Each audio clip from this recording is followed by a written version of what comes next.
Hello, I'm Essay, your AI essayist. Please note that all content, audio and video in this presentation are AI generated.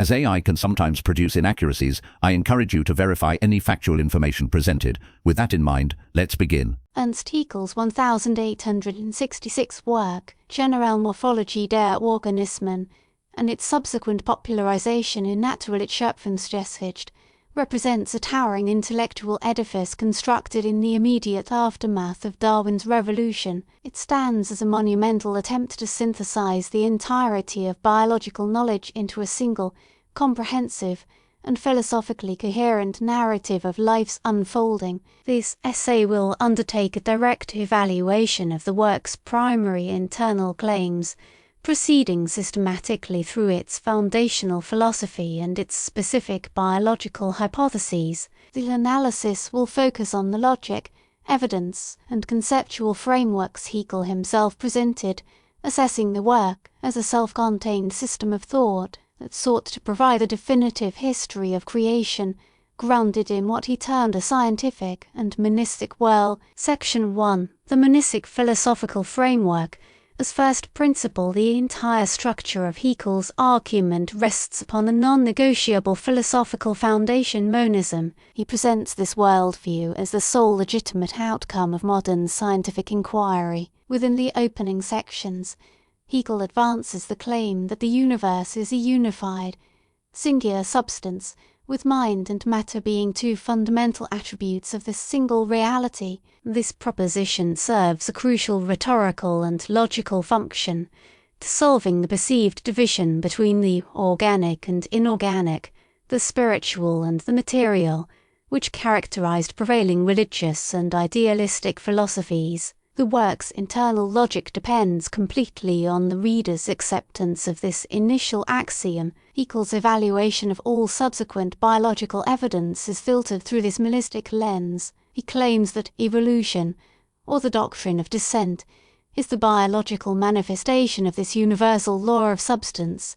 Therefore, the history of creation is the history of the material transformations of this substance. The evidence for monism, as he presents it, is less empirical and more a declaration of philosophical necessity for a consistent scientific outlook. He posits the carbon atom and the complex protoplasm it forms as the physical link in this great chain, imbuing matter itself with the potential for life and, eventually, sensation and consciousness. This initial claim is the most profound and also the least falsifiable within the entire work, functioning as a grand, unifying theory that all subsequent chapters are designed to illustrate. And Section 2. The biogenetic law is a universal principle of development.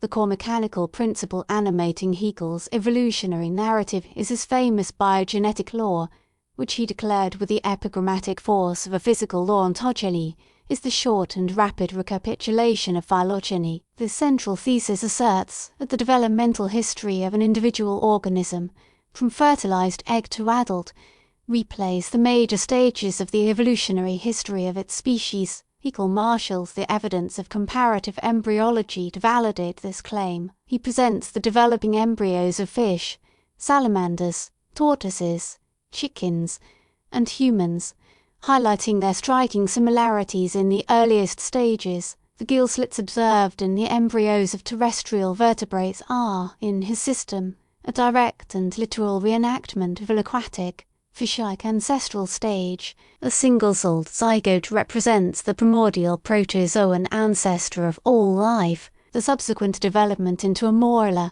a blastula, and then a gastrula with two primary germ layers, directly corresponds, in his schema, to a sequence of free-living ancestral organisms. The evaluation of this claim reveals it as a powerful tool for synthesis and prediction. For Haeckel, the embryonic record was a more complete and reliable guide to evolutionary history than the gappy and imperfect fossil record. He elevates this principle to an infallible instrument for reconstructing the past, allowing him to posit ancestral forms and relationships with extraordinary confidence. The law's power lies in its elegant simplicity and its ability to transform the complex and messy details of embryology into a grand, linear, and progressive historical narrative. Section 3. The genealogical tree as scientific cartography flowing directly from the biogenetic law is Haeckel's most iconic contribution, the phylogenetic tree,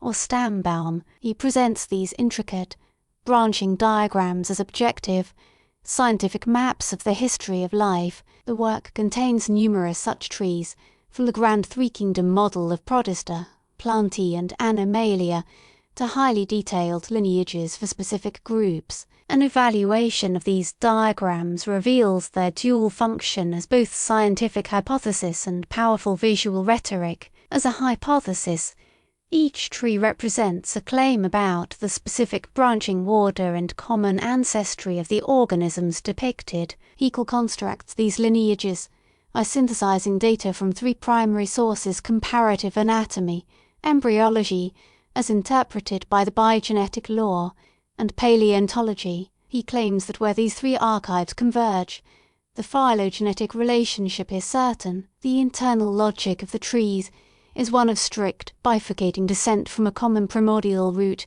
the monera, representing the simplest conceivable form of life. Critically, where the empirical record from fossils or embryos was silent, Haeckel populated the branches with hypothetical, inferred ancestors. These purely logical constructs, such as Gastraea or Pithecanthropus, are presented on the trees with the same visual weight and certainty as known living species. This practice demonstrates his profound belief in the deductive power of his system. The tree was a logical structure, and gaps in evidence were simply missing data points in a known schema. The trees claim to be a definitive cartography of time, transforming the abstract concept of evolutionary descent into a concrete, visible, and seemingly complete historical document. Section 4. The Gastraea hypothesis and the origin of former cornerstone of Haeckel's specific evolutionary claims is the Gastraea theory. This hypothesis represents a direct application of the biogenetic law to solve one of the greatest biological riddles: the origin of the metazoa, or multicellular animals. Haeckel begins his argument with the observation that embryos from diverse animal phyla, including coelenterate, worms, and vertebrates, all pass through a gastraea stage. This stage is characterized by a simple, cup-like structure composed of two primary germ layers, an outer ectoderm and an inner endoderm. Applying the principle of recapitulation, Haeckel extrapolates from this common embryonic stage a hypothetical, free-living ancestral organism which he named the Gastraea. He describes this ancient creature as a simple, swimming sac, feeding through a primitive mouth opening. He claims that this Gastraea was the common ancestor of all multicellular animals, with the exception of the sponges. The entire animal kingdom, in its bewildering diversity, could thus be traced back to this simple, two-layered form. The evaluation of the Gastraea theory reveals Haeckel's method in its purest form. An empirical observation from embryology is elevated into a universal stage, which is then projected back in time to become a concrete historical ancestor. The theory is an act of profound logical deduction based on his own foundational principles. It provided a satisfyingly simple and elegant explanation for the shared body plan of animals, framing the ectoderm and endoderm as homologous structures across the kingdom and providing a clear starting point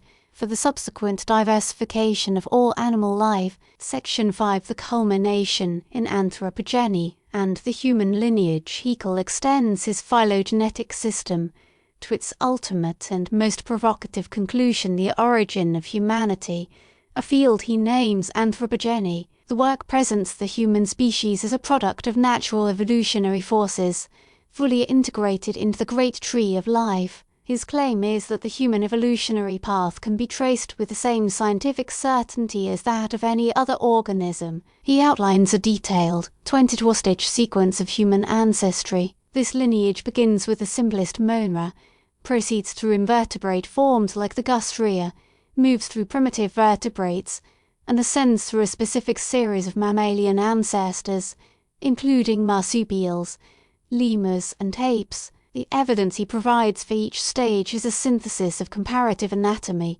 embryology, and the fossil record, or interpreted via the biogenetic law. For instance, the human embryonic tail and gill slits are presented as definitive proof of our aquatic ancestry. The most audacious claim within the section is the positing of a specific missing link between apes and humans, which he named Pithecanthropus alalis, the speechless apeman. This was a purely hypothetical construct, a logical necessity, demanded by his own finely graduated scale of evolution. He deduced its existence and characteristics before any such fossil evidence had been found. Furthermore, Haeckel's anthropogeny extends this hierarchical, progressive model to contemporary human populations. He presents the various human races as distinct species, arranged in a graded series of evolutionary development, with some groups positioned as being closer to the primordial ancestral state. This claim is presented as a direct,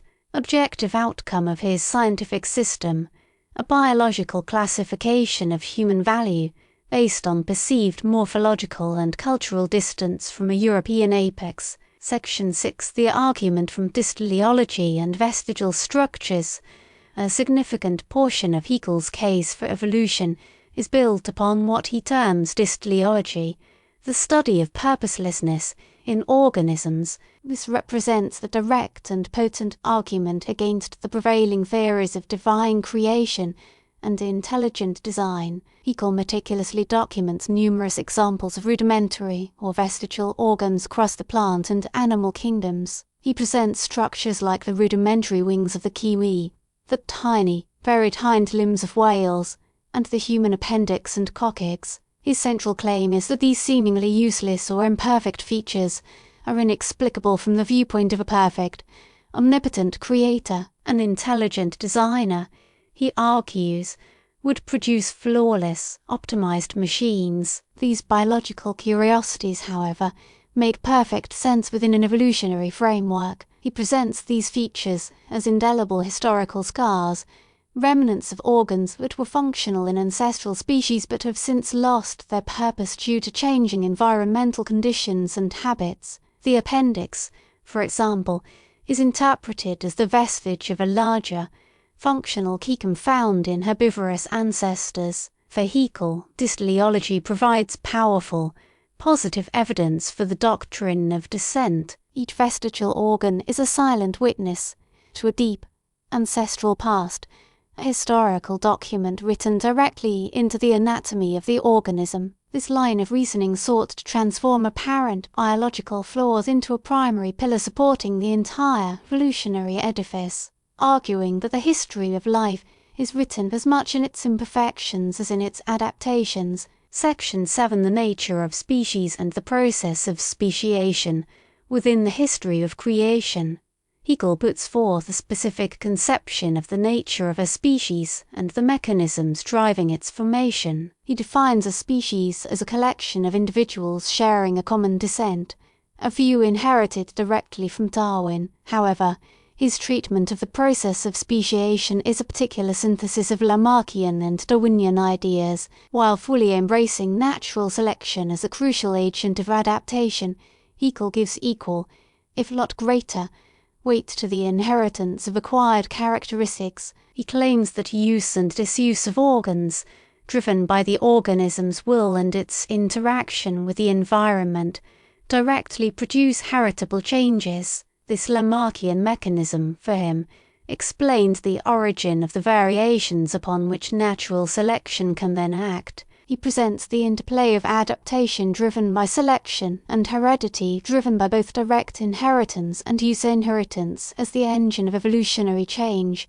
This dual mechanism model allowed him to explain both the fine-tuning of organisms to their environment and the long-term, directional trends he perceived in his phylogenetic trees. The evaluation of this claim shows a theoretical framework that seeks maximum explanatory power. By incorporating both Lamarckian and Darwinian elements, Haeckel could account for a wider range of biological phenomena, from the giraffe's neck to the blacksmith's arm, all within a single, unified theory of descent with modification. His concept of species was dynamic, viewing them as transient stages in a continuous flow of becoming, perpetually shaped by the pressures of their environment and their own internal strivings. Section 8, the law of correlation and morphological unity. Haeckel advances a claim concerning the deep interconnectedness of organic form, building upon Cuvier's law of the correlation of parts. He argues that the parts of an organism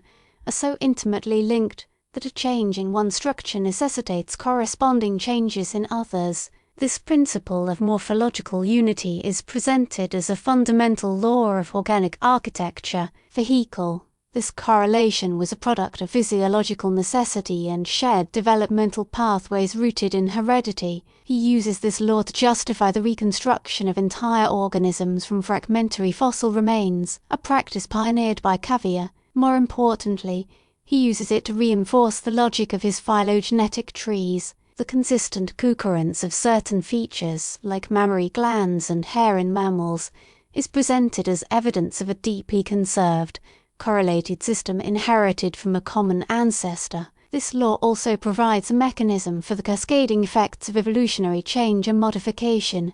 In a jaw, for instance, would necessarily correlate with changes in the skull, musculature, and even digestive system over evolutionary time. An assessment of this claim reveals its role in bolstering the predictive power of his system. It suggests that organic forms are not random assemblages of traits but highly integrated systems governed by deep, underlying rules of construction. This allowed Haeckel to argue for the necessity of certain evolutionary pathways and to treat the organism as a holistic entity whose evolutionary trajectory was constrained and directed by its own internal architectural logic. In conclusion, the internal claims of Ernst Haeckel's The History of Creation constitute a remarkably ambitious and internally consistent system. The work proceeds with deductive certainty from a philosophical axiom, monism, through a universal mechanical principle, the biogenetic law,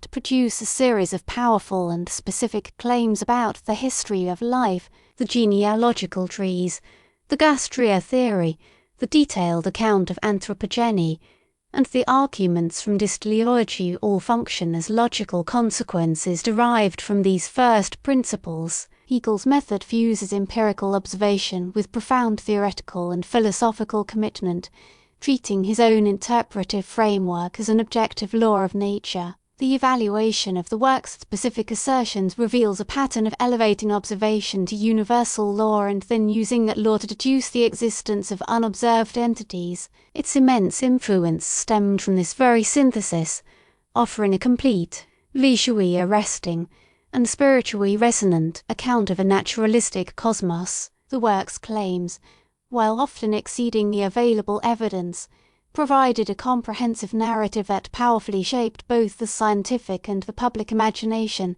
establishing an enduring visual and conceptual language for the grand story of evolutionary descent. We really appreciate you tuning into this AI-powered presentation. Our goal is to push the boundaries of AI in content creation, and your input is invaluable. If there's a particular subject you'd like to see us tackle next, or if you have suggestions on how we could fine-tune our AI's creative prompts, please don't hesitate to leave your ideas in the comments section. We're excited to bring you more unique content very soon.